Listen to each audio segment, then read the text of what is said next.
धुन सुनिकर मन समझाई,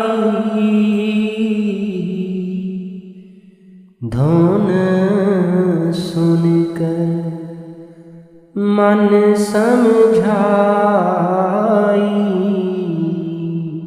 संगत जी, आज 30 मार्च को बाबा जी ने ब्यास में सत्संग फरमाया है। बाबा जी आज स्टेज पर सत्संग शुरू होने से 5 मिनट पहले आ गए थे। बाबा जी जब आज स्टेज पर आए तो शब्द पढ़ा जा रहा था, सच्चे साहिबा क्या नहीं घर तेरे। इसके बाद सत्संग शुरू किया गया।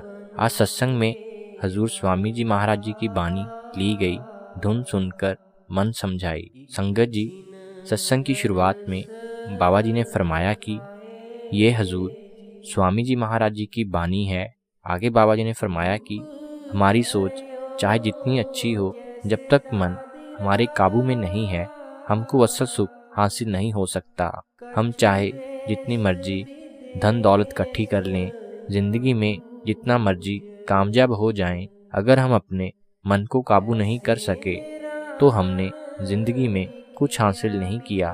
फिर बाबा जी ने आगे फरमाया कि पुराने समय में ऋषि मुनियों ने सोचा कि मन लज्जतों का आशिक है, तो इसे इन सब चीज़ों से दूर कर देना चाहिए। तो वो अपना सब कुछ छोड़कर जंगलों पहाड़ों में चले गए, लेकिन वो मन की ताकत को समझ नहीं पाए। अब शरीर जहाँ भी जाएगा उसके साथ कुछ ज़रूरतें भी साथ जाएंगी। खाने के लिए रोटी चाहिए, तन ढकने के लिए कपड़े चाहिए और सर पर छत चाहिए। अब जंगलों पहाड़ों में चले गए तो लोगों से मांगकर खाना पड़ा, उनके कर्म उठाने पड़े, लेकिन मन फिर भी काबू में नहीं आया। बाबा जी ने फिर आगे समझाया कि वो कौन सी ताकत है जिसके ज़रिए हम अपने मन को काबू में कर सकते हैं। यहाँ पर शब्द की पहली तुक को लेकर बाबा जी ने समझाया कि हजूर स्वामी जी महाराज फरमाते हैं कि हम चाहे बाहरले कितने भी साधनों को अपना लें, हमारा मन काबू में नहीं आ सकता। अगर मन को अपने काबू में करना है तो इसका ध्यान दुनिया से हटाकर उस शब्द धुन के साथ जोड़ना है जिसने इस संसार की रचना की है। फिर बाबा जी ने आगे फरमाया कि यहाँ पर ज्ञान की बात नहीं हो रही है, हमारा सारा ध्यान तो पढ़ने के ऊपर होता है, अमल तो हम करते नहीं हैं। फिर बाबा जी ने आगे फरमाया कि हमने अपना सारा ध्यान तो शरीरों के साथ जोड़ा हुआ है। अब शरीर यहाँ किसी का सदा के लिए रह नहीं सकता।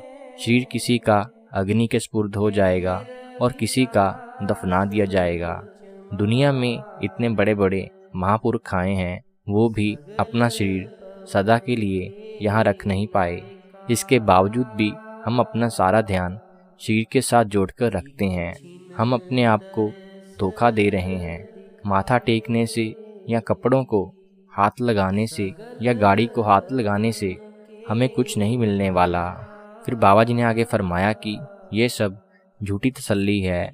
जो भी मिलेगा वो हमें अपनी करनी का मिलेगा और वो हमें अपने अंदर से मिलेगा। फिर आगे शब्द में तुक आती है, गुरु मिले जब धुन का भेदी, सिख बिरहे धर आई। बाबा जी ने फरमाया कि जब तक हमें सही साधन का नहीं पता, हम अपने मुकाम को हासिल नहीं कर सकते। इसलिए हमने ऐसे गुरु के पास जाना है जो हमें इन 9 द्वारों से ख्याल इकट्ठा करने की युक्ति के बारे में समझाए। जब हम उनकी बताई हुई युक्ति को अपनाएंगे और भजन सिमरन में लगेंगे, तब जाकर इस मन में ठहराव आएगा और मालिक की भक्ति में लगेगा। अभी तो हमारा मन बस बाहरमुखी हुआ बैठा है। हम आशीर्वाद लेने कभी किसी के पास जाते हैं और कभी किसी के। अगर किसी को माथा टेकने से हमारे कर्म खत्म हो पाते तो अब तक तो हमारी ज़िंदगी बेहतर हो जानी चाहिए थी। फिर बाबा जी ने आगे फरमाया कि मालिक सब जानता है कि हम कितने पानी में हैं। उससे सब पता है कि हम धर्म स्थान पर मन में क्या लेकर जाते हैं। उससे कोई चीज़ छुपी नहीं हुई। हम दुनिया को धोखा दे सकते हैं, अपने आप को धोखा दे सकते हैं, लेकिन उस मालिक को हम धोखा नहीं दे सकते।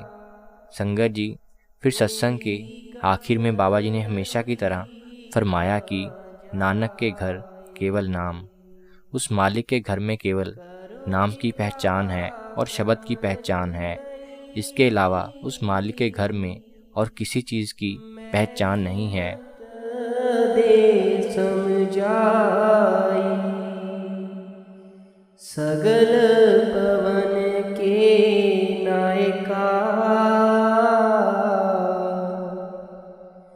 एक छिन दरस